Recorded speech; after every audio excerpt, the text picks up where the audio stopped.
You want to know the strangest thing I ever saw outside a palace? It wasn't a fight. It wasn't a robbery.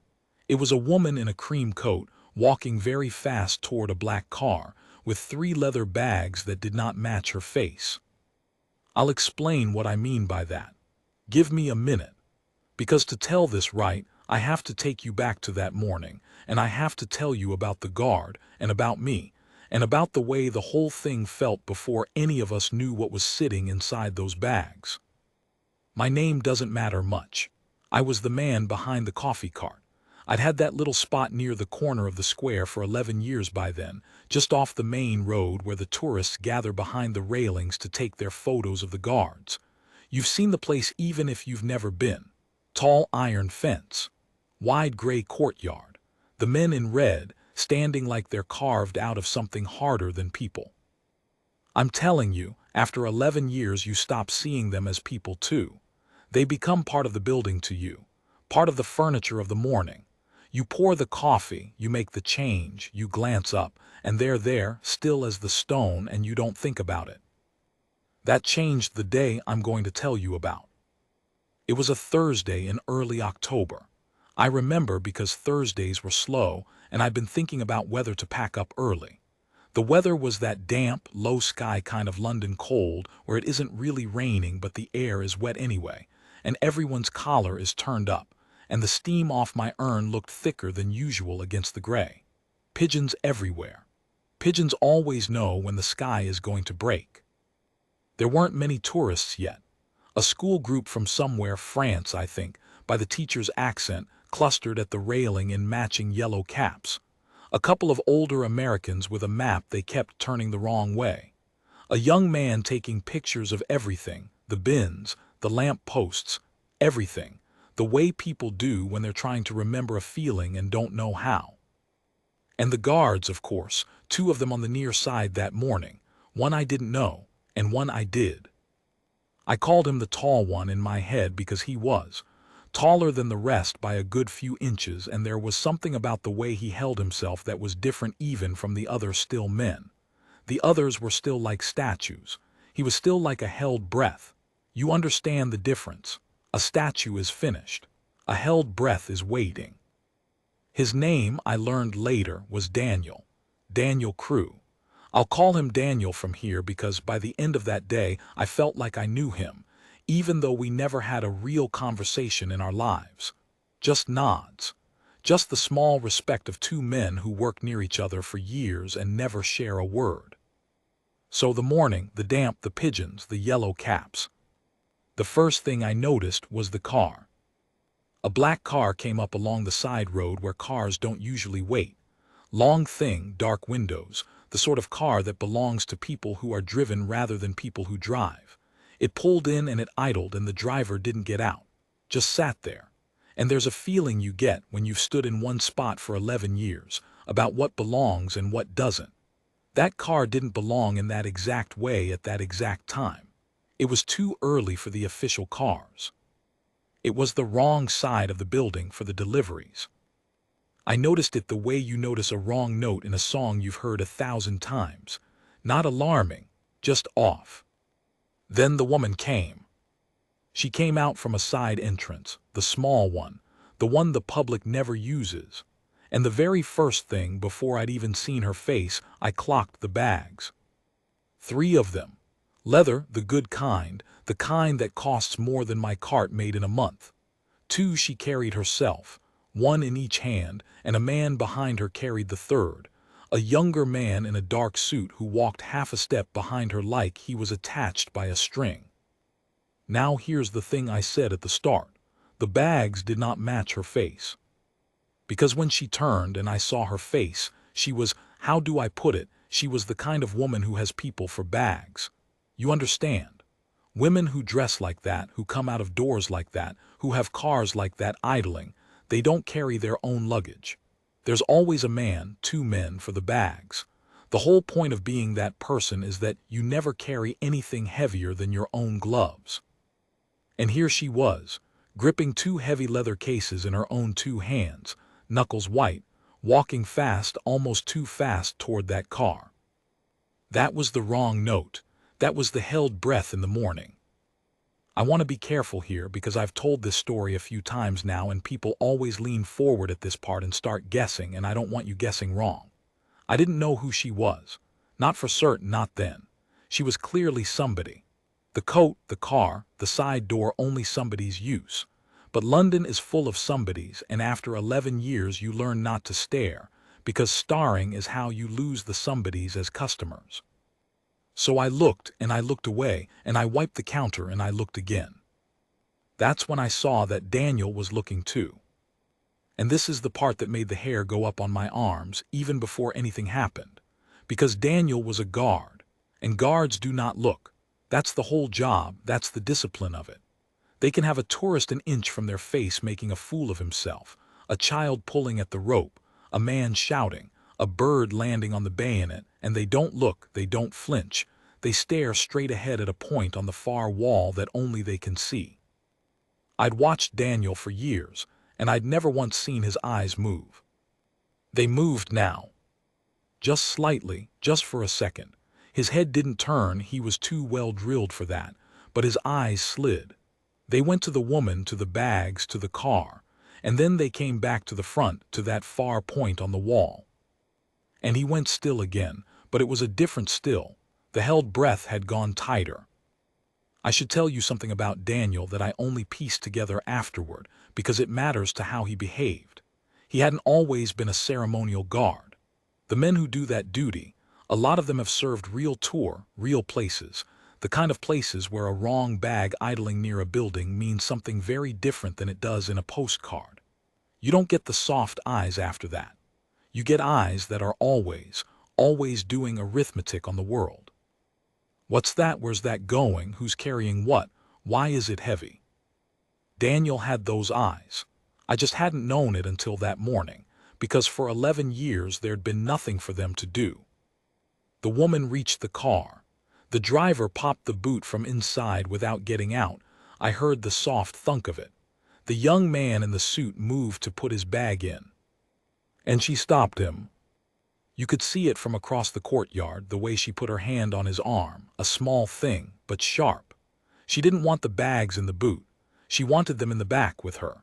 She said something to him, quick, low, and he nodded too fast, the way you nod when somebody important is annoyed with you and you want to make it stop. The bags went in the back seat.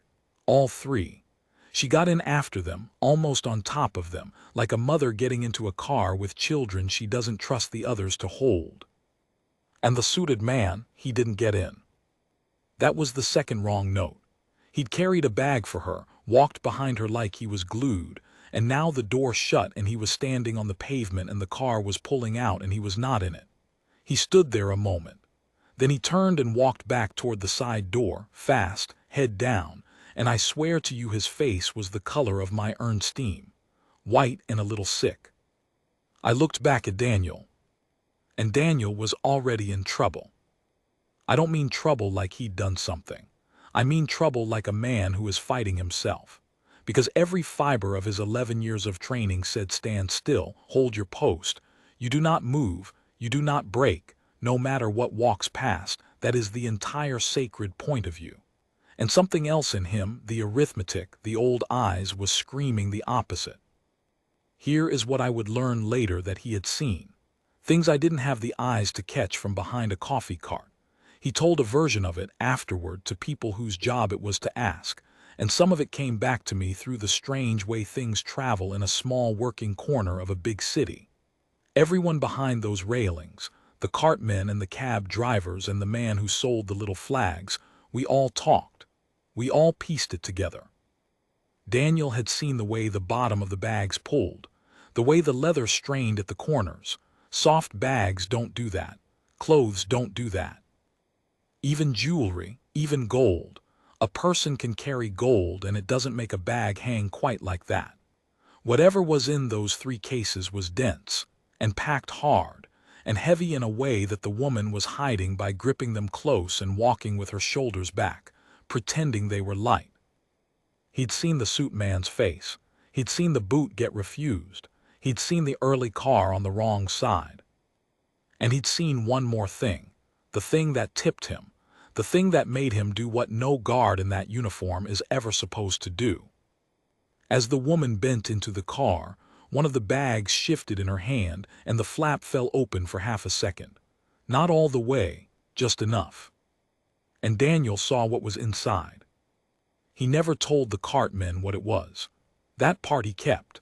But whatever it was, it took a man who hadn't moved his eyes in 11 years, and it broke him out of his stillness like a hammer through ice. Because the car pulled out and turned and started down the road away from the square. And Daniel Crew, in full ceremonial uniform, in front of a French school group and 2 lost Americans and a young man photographing the bins, did the one thing the entire institution exists to prevent. He stepped off his post. I dropped a cup. I actually dropped a cup, a full one. It smashed on the cobbles and the coffee went everywhere, and I didn't even look down. Because a guard had moved. Not a flinch, not an eye slide. He had physically left his position and he was walking fast, hard, the boots ringing toward the gate. The other guard, the one I didn't know, his head snapped round. Even he broke, just for an instant, just to stare at Daniel like the man had caught fire.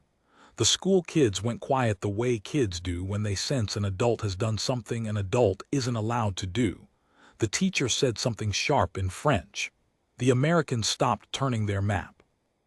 And Daniel reached the gate, and there was a moment, I'll never forget this, where he stood at the threshold of his whole life. Inside the railing he was a guard, a symbol, a man with a clear and unbreakable rule. One step beyond, he was just a man in a costume chasing a car down a public road, throwing away 11 years, the uniform, the regiment, all of it. You could see him weigh it. It took less than a second, but I saw the whole weighing. And then he stepped through.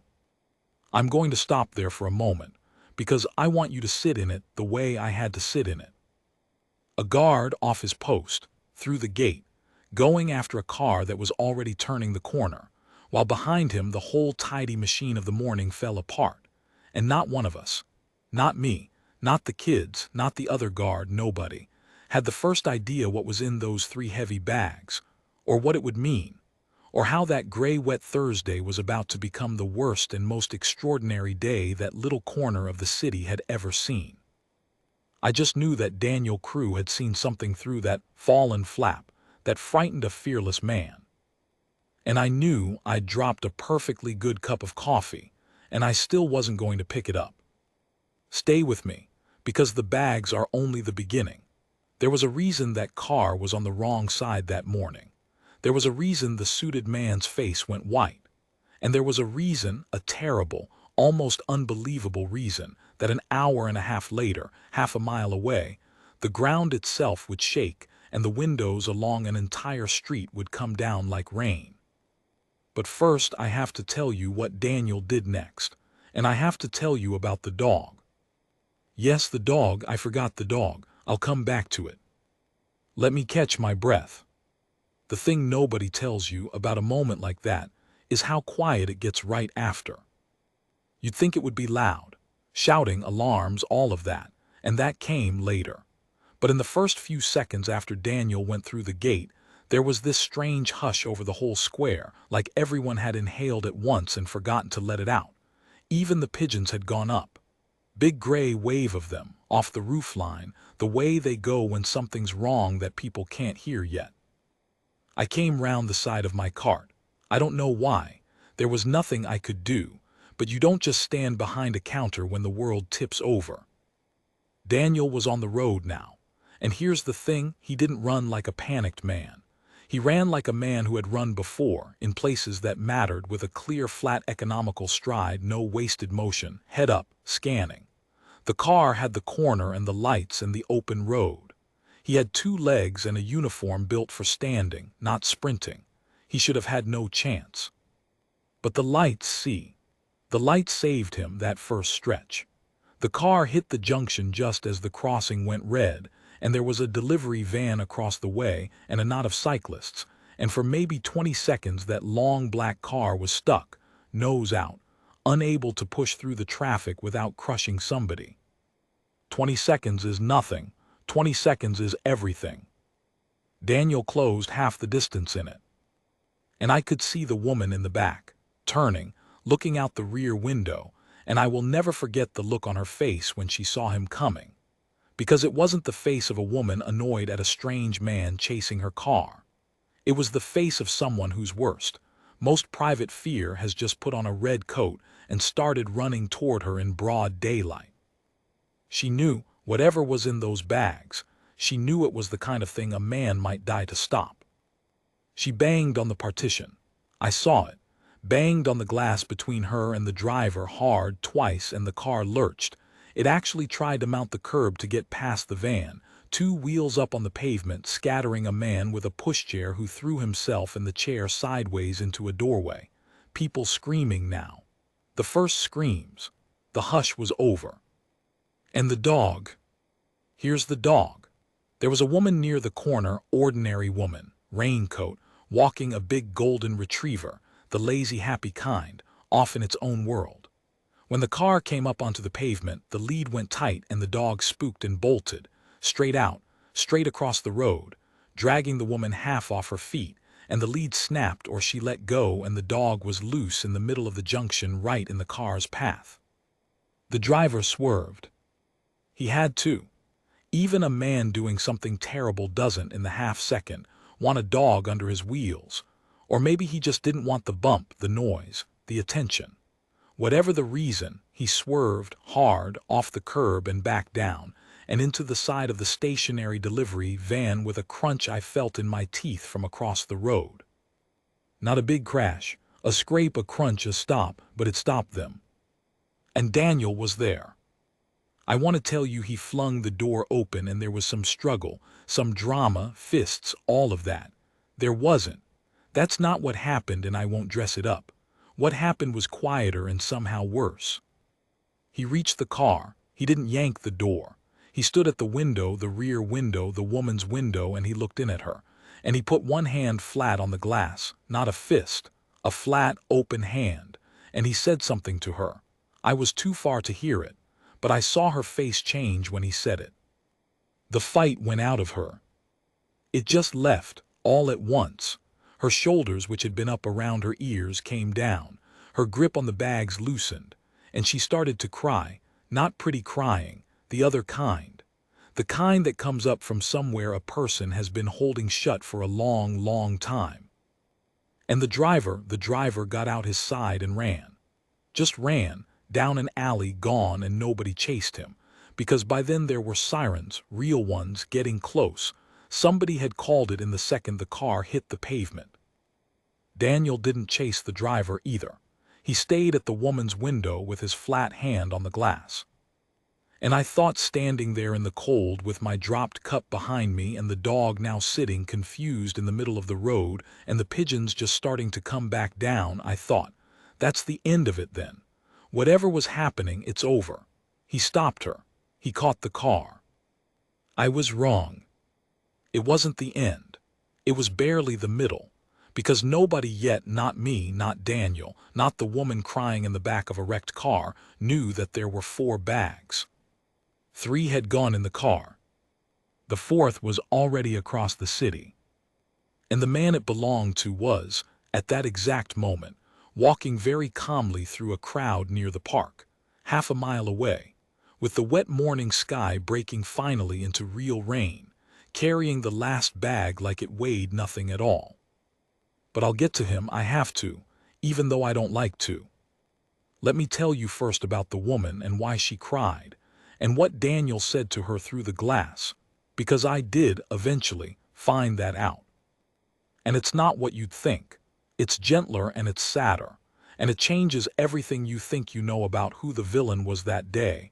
Her name was Alina. Not the name in the papers after. They used her full title, all of it, the one that made her sound like a fortress.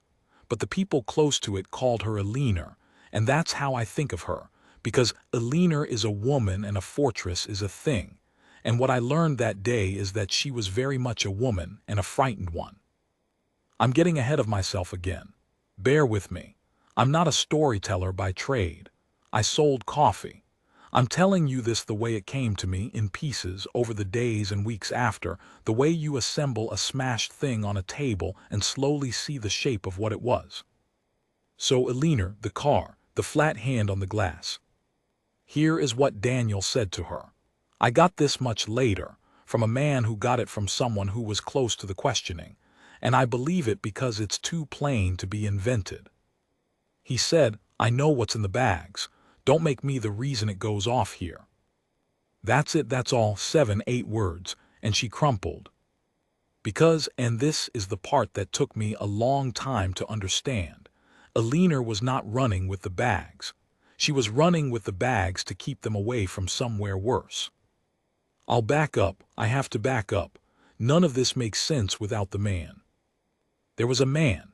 I'll call him Hart because that's near enough to what he was called, and I don't like saying the real one out loud even now.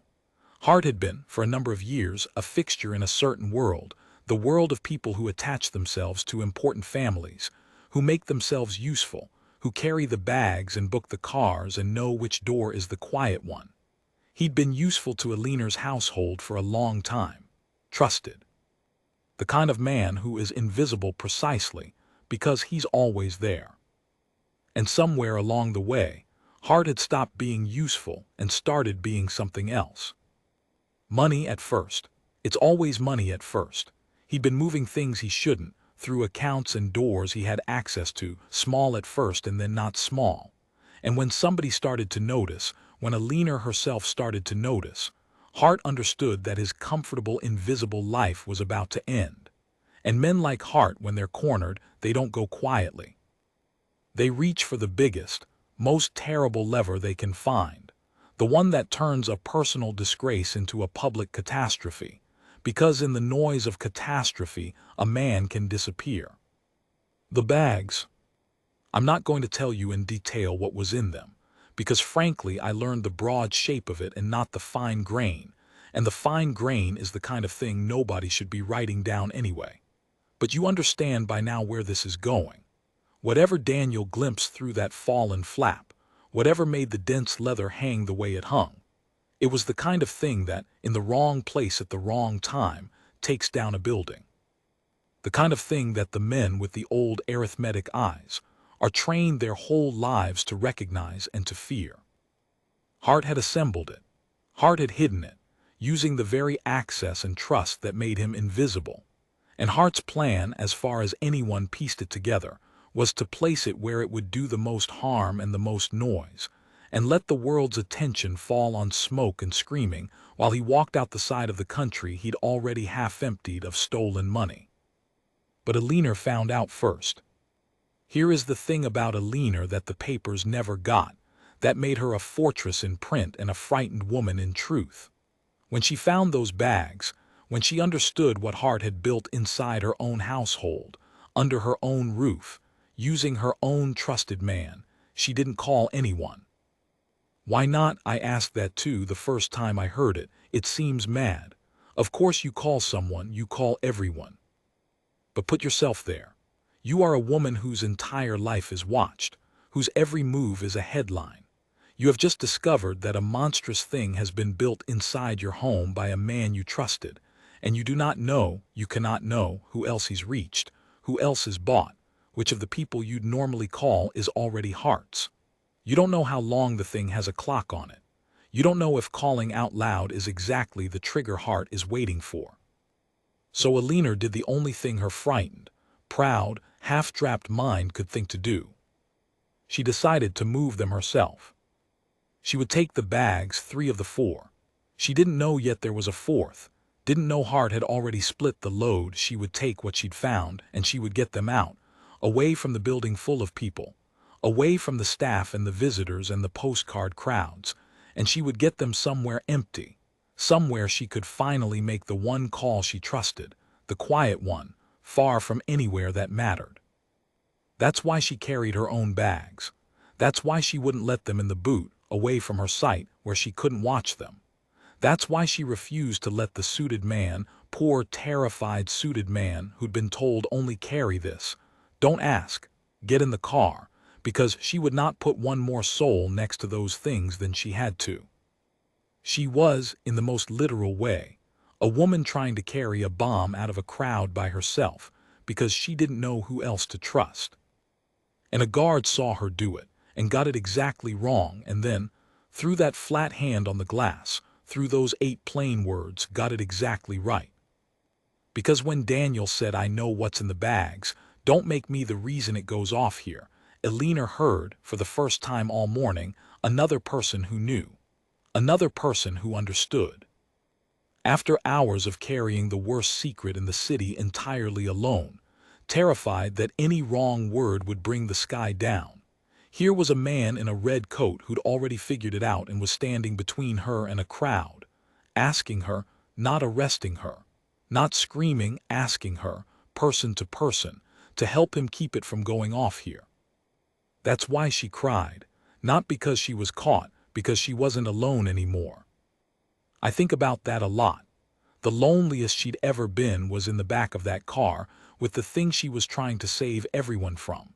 And the thing that broke her was kindness from a stranger who understood. And I keep having to say but because that day was nothing but a chain of buts. None of this, not Elena's bravery, not Daniel's instinct, not the dog, not the lucky red light, none of it touched the real problem. Because Hart had split the load. 3 bags went with Elena, who didn't even know they were only 3/4 of it. And the fourth bag, the one with the clock that mattered, Hart had taken himself. And while Daniel had his flat hand on the glass and Elena was finally breaking down into someone else's keeping, Hart was half a mile away, in the rain near the park, walking calmly into the busiest, most crowded open space he could find. The sirens that were coming, they were coming for the car. For the scrape, the curb, the dog, the screaming. Everyone's eyes, all the help in the city, all of it was turning toward the square. Which was exactly, precisely, what Hart wanted. The square was the decoy. He'd known Elena would try to move the bags. He'd half counted on it. A panicking woman drawing every eye and every uniform to one spot, while the real thing walked the other way unwatched. It was clever, it was monstrous, and it was almost perfect. Almost. Because of one person. Not Daniel. Daniel was at the car. Daniel had played his part and saved a street and didn't yet know there was a worse thing already gone. It was the suited man. The poor white-faced suited man who'd been made to carry a bag and not ask.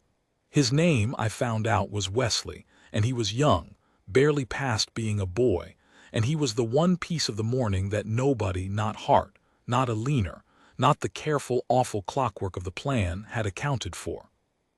Because Wesley, standing on the pavement watching the car pull away without him, watching a guard explode off his post and run, watching the whole morning tear itself apart, had a thought that none of the clever, frightened, important people had had.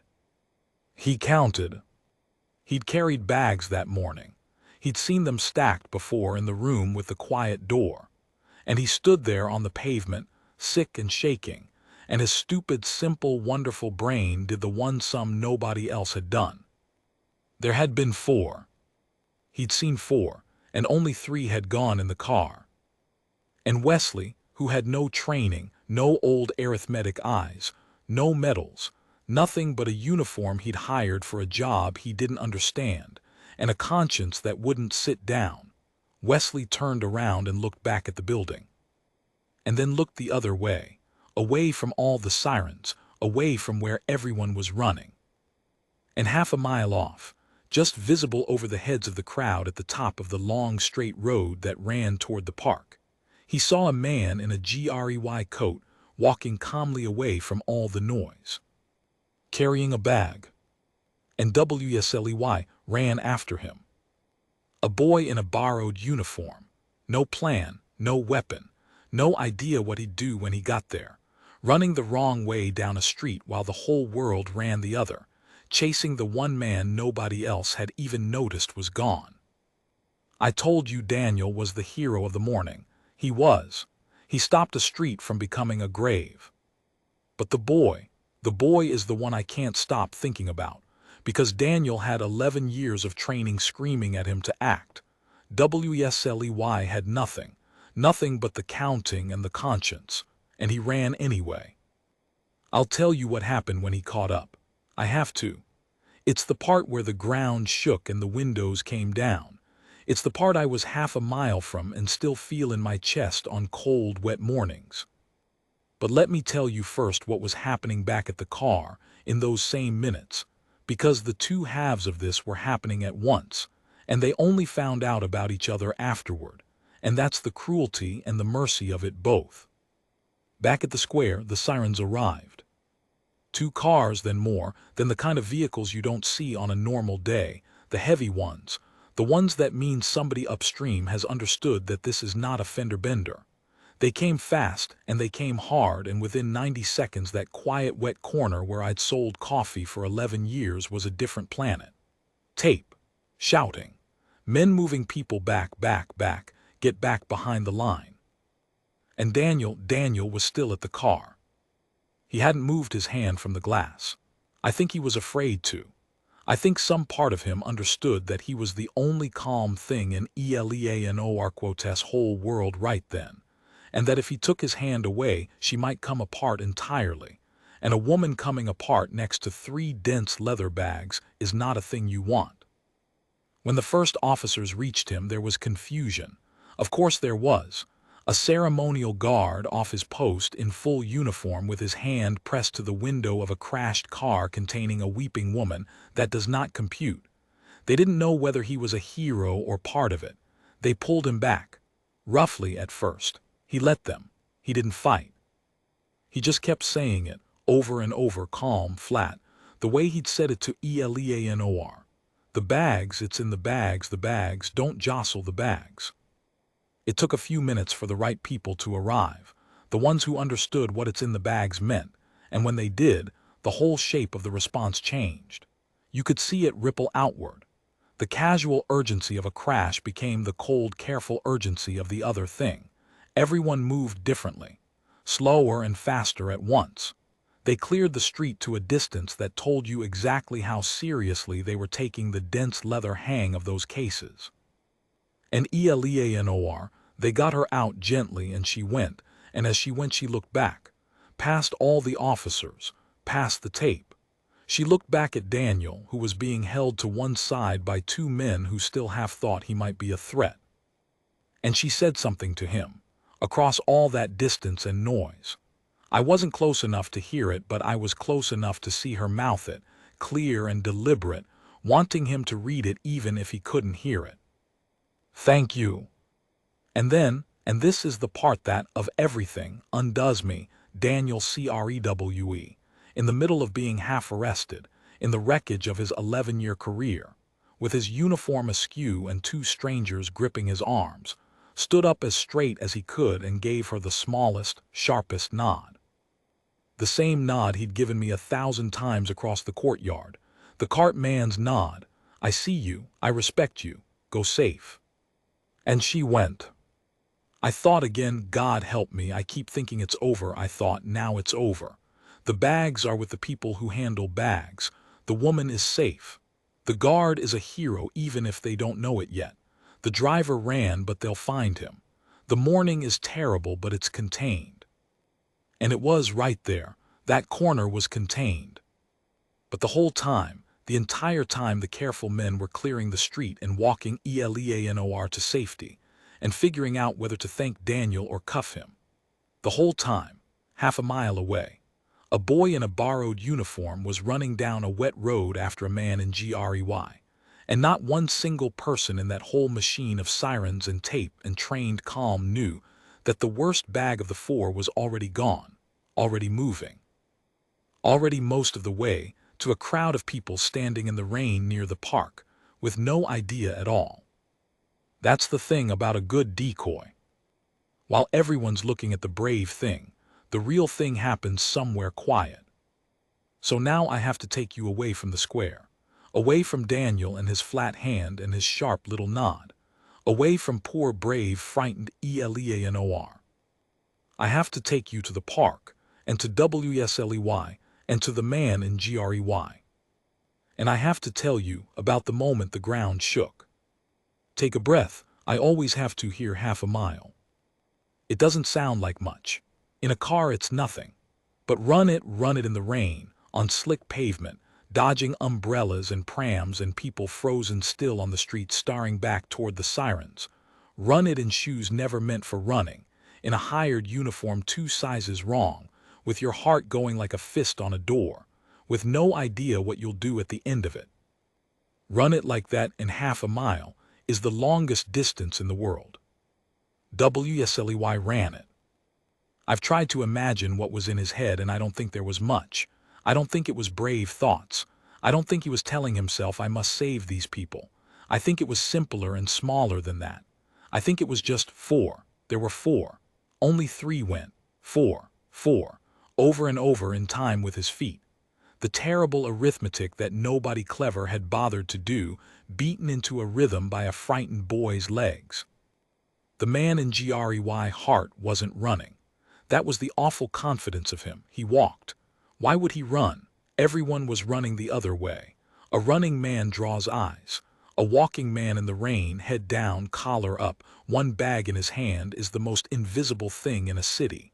He'd built his whole life on being invisible. He was good at it.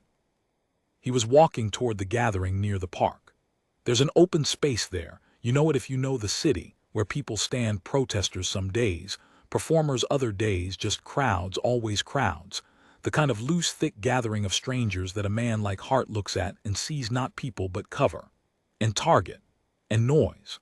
A place to leave a bag and walk on and let the morning sirens, already screaming half a mile away, become the soundtrack to something far worse. He was nearly there, maybe 50 yards. He'd already, I think, picked his spot, a bin, a bench, a doorway, somewhere a bag sits and nobody looks twice because it's the kind of place bags sit. And WSLEY caught him. Not gracefully. There was nothing graceful about it. WSLEY reached him at a dead sprint and simply grabbed the bag, grabbed Hart's arm, threw his whole inadequate weight into it, a boy hitting a grown man from behind in the rain, and the two of them went down together onto the wet pavement in a tangle, and the bag came loose and skidded. And here is where the luck of the day, which had spent its kindness on a red light and a golden retriever, ran out. The bag skidded away from both of them across the slick stone toward the curb. And Hart, even on the ground, even with a boy clawing at him, Hart lunged for it. Because the bag was the whole plan, the bag was everything. And WSLEY lunged too. And somewhere in that scramble, that desperate four-handed grab at a sliding leather case in the rain, something gave. I don't know what. Nobody could ever say for certain. A jolt, a knock, the corner of the bag against the curb, the clock inside reaching the number it had been counting to all along. I don't know, and I don't think it matters. What matters is that the morning, which had been threatening all the way back to the first wrong-note car on the wrong side of the square, finally kept its promise. The ground shook. I felt it from half a mile away. I want you to understand that. Half a mile, and I felt it come up through the soles of my shoes, a deep wrong shudder like the city itself had flinched. And then the sound. Not a bang the way you imagine a bang. Lower than that. A huge flat whump that you feel in your chest before your ears even catch up, and then the long after rattle, and then the windows. All down the street near the park. The windows came down. I learned this later, but I'll say it because it's true and it's the image that stays. Glass falling like hard rain, a whole street of it, sheets of it catching the gray light as they fell, and for a moment people said, it was almost beautiful before it was only terrible. Now, here is the thing I have to tell you carefully, because it's the whole reason this story is the one I tell, instead of one of the other terrible ones that could have happened. It went off in the wrong place for Hart. Not near the crowd, not at the bin he'd chosen, not at the heart of the gathering, not where he'd planned to leave it and walk away. It went off at the curb in the open, in a tangle of two struggling men, 50 yards short, in the one stretch of that whole busy place that, because of the rain, because of where the crowd had drifted, because of plain blind chance, was almost empty of everyone except the two of them. Wesley had not stopped the bomb. But by catching the man, by throwing himself into that sprint, by doing the arithmetic nobody else did, by grabbing and tangling and bringing them both down 50 yards short of the crowd, Wesley had moved it, bought it, robbed it of the 50 yards and the 30 seconds heart needed to put it where it would have done what it was built to do.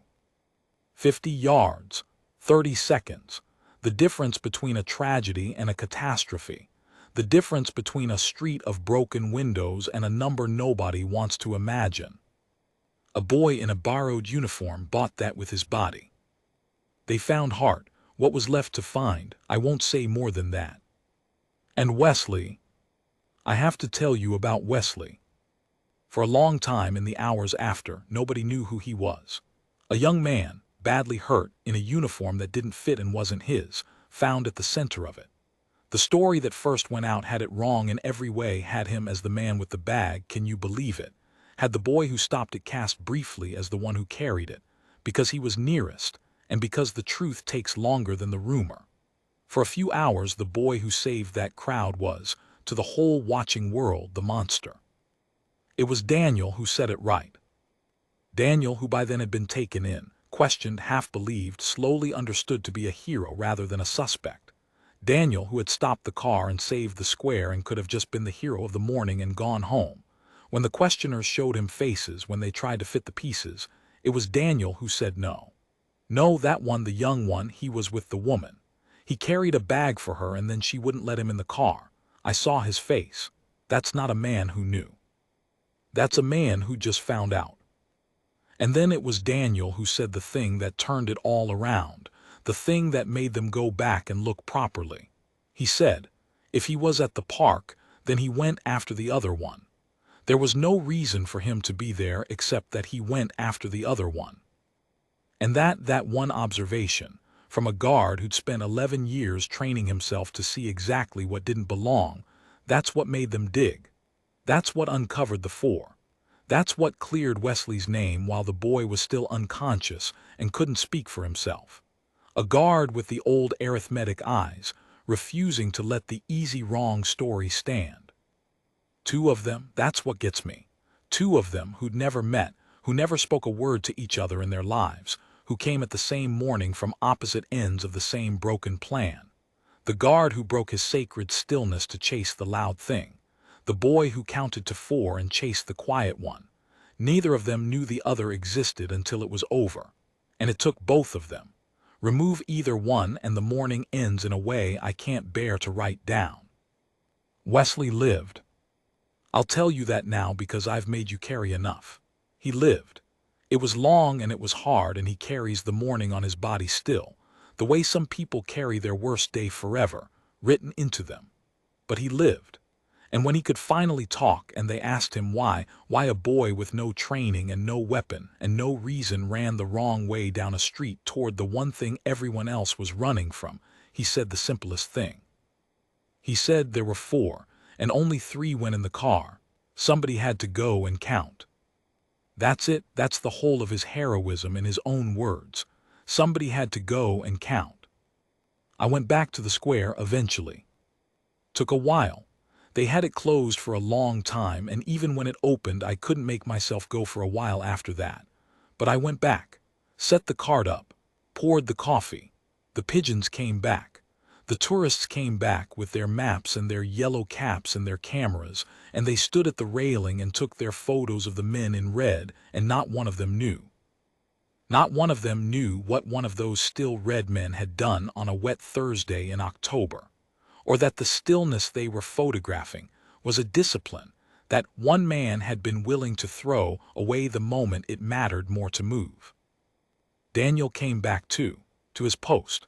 They let him. There was, I gather, a great deal of quiet argument about it, about a guard who'd left his position, even for that, because the rule is the rule and the whole meaning of the thing is that the rule does not bend. But in the end they let him back to his post, and I think that was right, and I think it was also its own small reward, to let a man who'd proven he would break for the right reason go back to standing so beautifully still. I watched him after, same spot, same straight back, Same eyes fixed on that point on the far wall that only he could see. And once, only once, when the courtyard was empty in the early gray, before the tourists, when it was just me and my urn and the pigeons and him. His eyes moved. Just slightly, just to me. The cart man's nod given with the eyes alone because the head couldn't turn. I see you, I respect you, go safe. And I gave it back, best I could. Then his eyes went front again, and he was stone, and the morning went on. People ask me when I tell this who the hero was. They want one. They always want one. The guard, they say, the guard, obviously the one who broke his post. Or no, the boy who counted, he's the real one. Or the woman, what about the woman, carrying the thing out alone because she didn't know who to trust? And I never know what to tell them, because I don't think it works like that. I don't think a morning like that has a hero, one shining person you can point to. I think it has a guard who couldn't stay still when it counted, and a boy who could do simple arithmetic when no one else would, and a frightened proud woman who tried to carry the worst thing in the world out of a crowd by herself, and a dog that bolted at the right second, and a red light, and a coffee man who dropped a cup and will never forget it. I think it's all of them. I think it's always all of them, the ones we see and the ones we don't. But if you put a gun to my head, I'd say it was the counting. Because everyone that morning was looking at the loud, frightening, obvious thing. The car, the crash, the guard breaking his post, the whole bright, terrible spectacle of it. And the loud thing matters, it does, it saved a street. But the thing that saved the most people, the 50 yards and the 30 seconds, the difference between a bad day and an unbearable one, that came from one boy who, while everyone else stared at the spectacle, quietly turned around and asked the unglamorous question. Wait, there were 4, where's the 4th? So that's what I leave you with. That's the line I end on, every time, cold, wet mornings or not. Watch the loud thing if you have to. Run toward it even. Be the guard who breaks his post, God knows we need them. But somewhere in every disaster, while the whole world is staring at the smoke, somebody has to go and count.